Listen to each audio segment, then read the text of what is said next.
అమరావతి నమో నమః. అమరావతి నమో నమః. అమరావతి నమో నమః.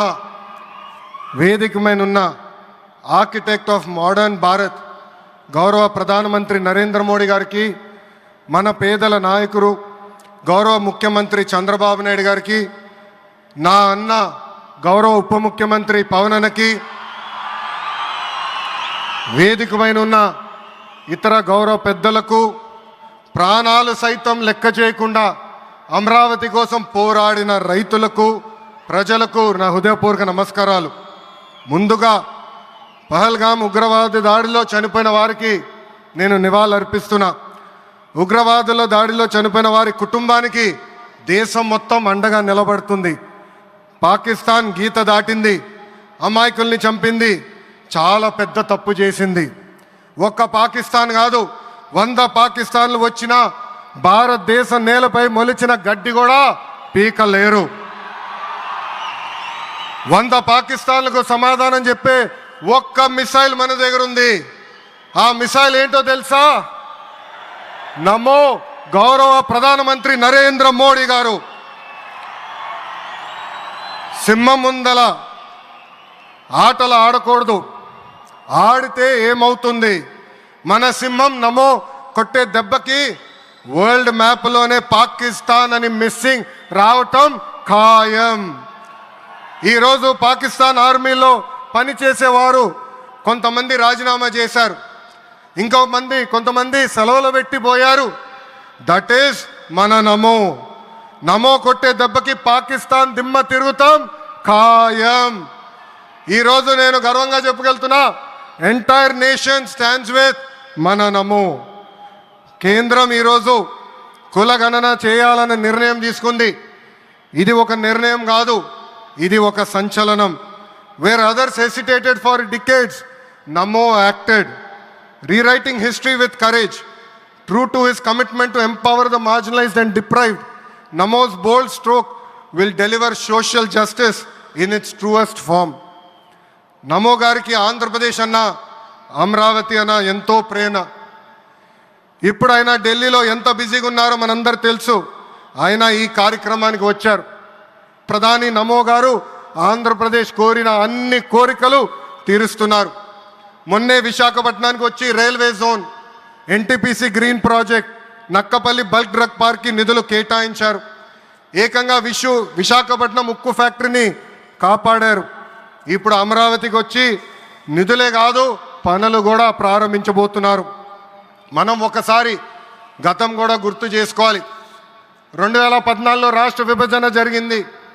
కట్టుబట్టలతో మెడబట్టి మన బయటికి గెంటేశారు. ఎక్కడి నుంచి పరిపాలించాలో తెలియని పరిస్థితి. కానీ మన సిబిఎన్ గారికి సంక్షోభాలు కొత్త కాదు. ఒక పక్కన సంక్షేమం, మరో పక్కన అభివృద్ధి చేసి చూపించారు. అందరి ఆమోదం తెలిపిన తర్వాతనే అమరావతి రాజధానిగా ప్రకటించారు. రైతులు చేసిన త్యాగం వల్ల ఈరోజు అమరావతి ఏర్పడింది. ఒకే రాజధాని, అభివృద్ధి వికేంద్రీకరణ అనే ఎజెండాతో మన ప్రభుత్వం ముందరికెళ్ళింది. రాయలసీమను ఎలక్ట్రానిక్స్, ఆటోమోటివ్, రెన్యూవబుల్ ఎనర్జీ హబ్గా తయారు చేశాం. గోదావరి జిల్లాలో ఆక్వాని పెద్ద ఎత్తున ప్రోత్సహించాం. ఉత్తరాంధ్రలో ఐటీ, ఫార్మా కంపెనీలు కూడా ఆనాడు మనం తీసుకొచ్చాం. కానీ 2019 నుంచి 24 వరకు విధ్వంస పాలన మనం చూసాం. మన సిబిఎన్పై ఉన్న వ్యక్తిగత కక్షతో అమరావతిని చంపేయాలని చూశారు.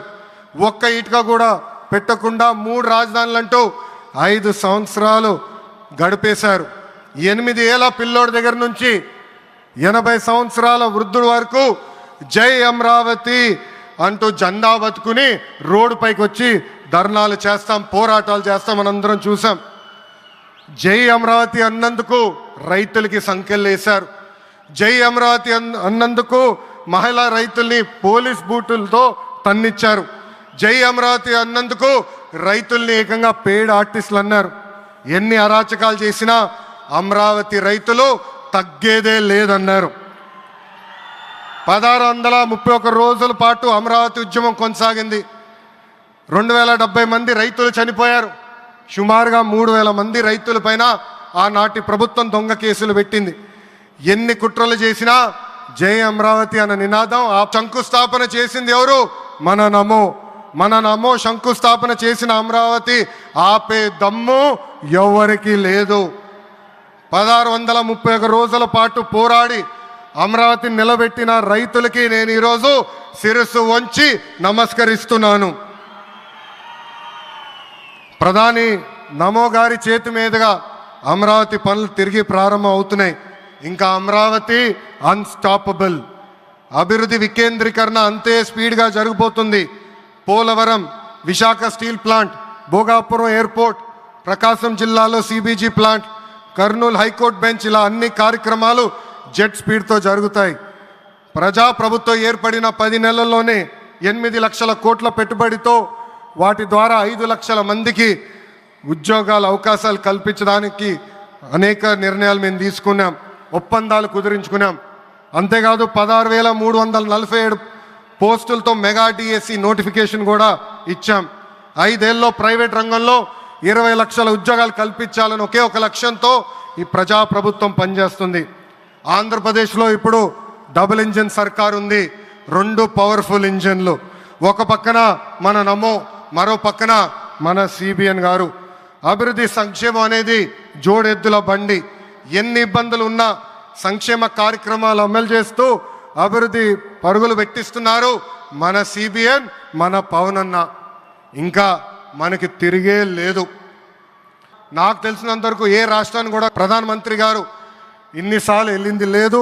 దానికి నేను హృదయపూర్వక ధన్యవాదాలు తెలుపుకుంటూ జై అమరావతి, జై అమరావతి, జై అమరావతి, జై ఆంధ్రప్రదేశ్, జై ఆంధ్రప్రదేశ్, జై ఆంధ్రప్రదేశ్. నరేంద్ర మోడీ గారి నాయకత్వం, నరేంద్ర మోడీ గారి నాయకత్వం, చంద్రబాబు నాయుడు గారి నాయకత్వం, పవన్ అన్న నాయకత్వం. జై హింద్.